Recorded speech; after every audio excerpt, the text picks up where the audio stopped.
This is the final video regarding the parasitic flush or cleanse that I started at the beginning of January. And the cleanse that I did to help flush the parasites was out of this book called The Amish Ways. Very good book.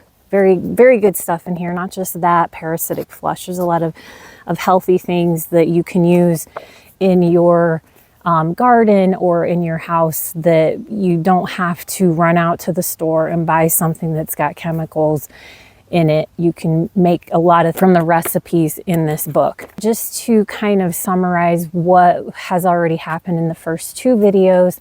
The first video, I made a tincture.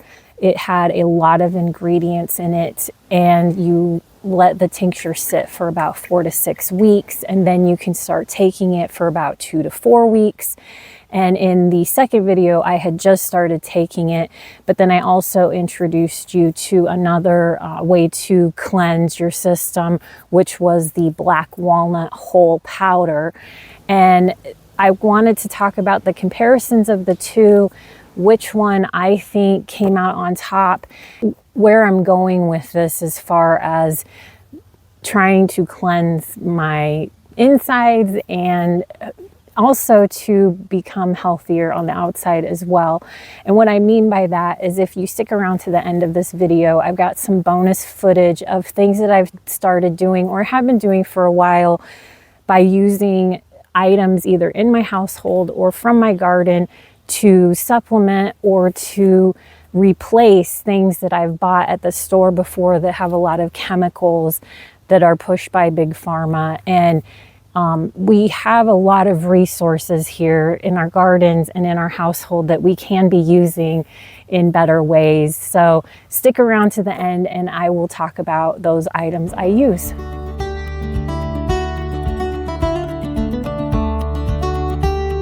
For the flush, I did take it for the 2 weeks. I took a break for about a week, and then I took the black walnut whole powder.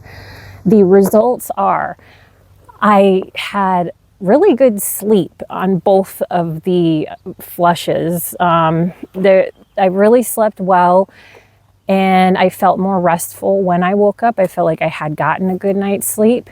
I also, if we're going to be really honest here, bathroom time was very productive. So the flush was working, and that was on both the black walnut whole and the parasite tincture.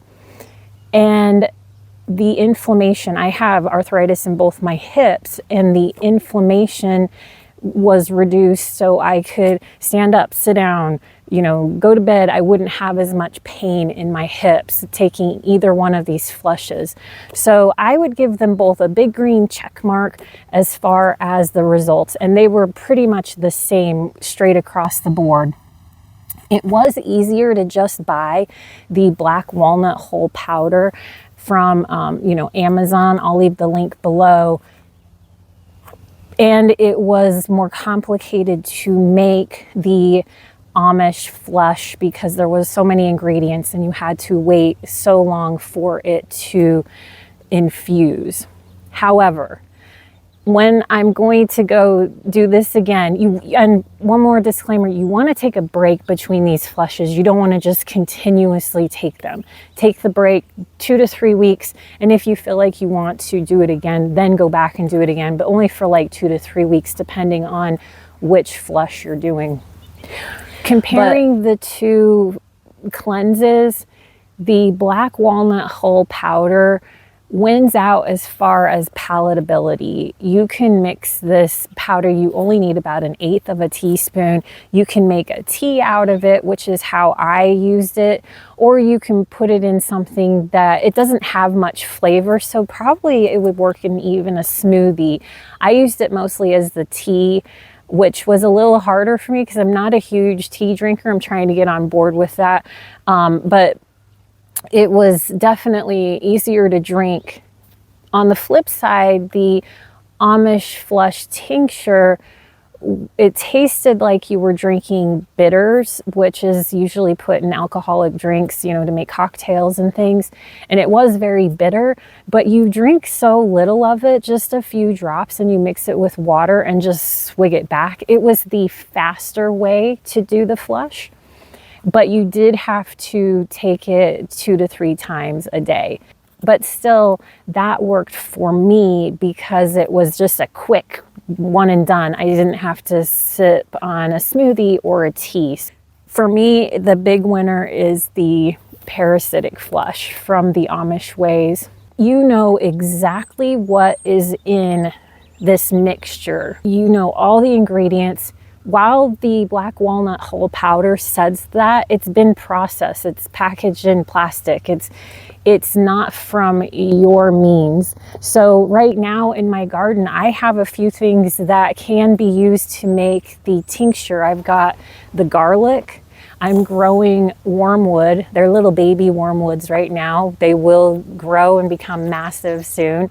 And I've also got thyme growing in our garden bed. It's just now been planted, but it's gonna grow and I could use that. In addition, in the fall, when I've got my pumpkins ripe and ready, I can pull out those pumpkin seeds, and I will have the raw pumpkin seeds that's needed from the book. So I'd really only need 2 or 3 more ingredients to finish off that recipe. What I really picked up from this journey that I've started at the beginning of the year is that why not try to cleanse yourself inside and out and try to become a little more self-reliant, not so much just running to the store and grabbing some kind of elixir that you're not quite sure what's in it.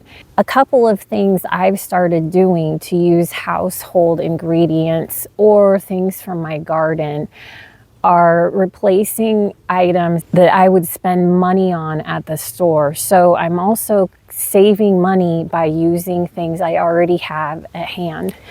And here is the bonus footage. Thank you for sticking around to the end of this video. This is what I am using around my house or around my garden to have a healthier lifestyle and not be so reliant on products that can be harmful to you. 1, I use aloe vera leaves to relieve burns and help with rashes.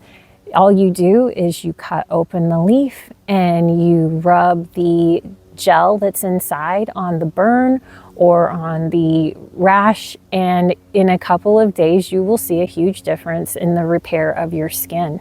You want to make sure that you put the leaf in the fridge for a day or so it gets nice and cool. 2, I use coconut oil to remove my eye makeup. This takes off the makeup just as well as any makeup remover I've ever used. I just take a small amount and I put it between my fingers to kind of get it a little more pliable. Then I put it on a cotton ball and I wipe my eye makeup off with it, and it works like a charm. It has a lot of vitamins that can help reduce wrinkles and keeps your eyes like soft around the edges.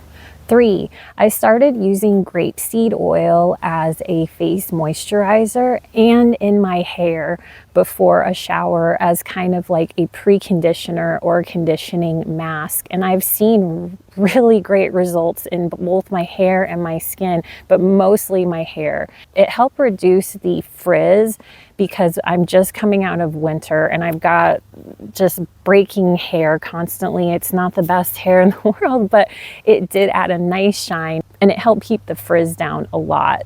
Grapeseed oil is a very light oil, and I can tend to get a greasy look to my hair if I put too much of any kind of product or a heavier oil in my hair.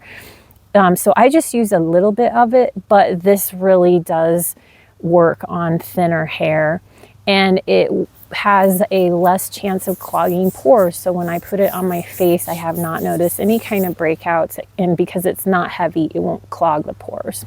4, baking soda. Aside from using this to clean vegetables that I have harvested from my garden, I use this as deodorant. About every 3 days, I will take a handful of the baking soda and I just rub it in my pits, and It really helps with any kind of bacteria, and there is no odor. It is just like using a deodorant that does not have a scent to it. I only use it about every 2 or 3 days because it lasts for so long. And I take a shower every day, but I don't have to reapply it as far as for smell purposes every day, and it also gets very rough under your skin. So you kind of want to do this sporadically, not every single day. But this has worked for me for years. It does not have a smell, so I'm not sure if you infused it with, say, some kind of an essential oil, if you wanted to have smell good pits, but it's definitely no smell pits. And number 5, I have started to use eggshells, discarded eggshells, because we do have chickens and we have a lot of leftover eggshells. Before, I would cook them or bake them in the oven and grind them up and then give them back to my chickens for calcium. That's one way you can use them, but I have started to use them to create a calcium supplement, which it is boiling the eggshells for about 10 minutes and then letting them dry, moving them into a preheated oven at 300 degrees Fahrenheit and letting them bake for 10 to 15 minutes. Once they're done baking, I let them cool and I grind them into a powder. You only need about a half a teaspoon to support the daily value needed for your calcium. And you can put that in smoothies or some other kind of drink. Maybe you drink milk a lot. You can just pop it right in. It has no flavor. One thing you do want to do when you are preparing these eggshells is be sure to keep the membrane in the eggshell, because that actually has collagen. So you're getting 2 things out of these eggshells that would have just been thrown either in the compost or in the trash. And that sums it up for the parasitic cleanse. Highly recommend this book, The Amish Ways, and for starting a healthy new year inside and out. I hope you have a wonderful rest of your day, and thank you for watching. Remember, come grow with us.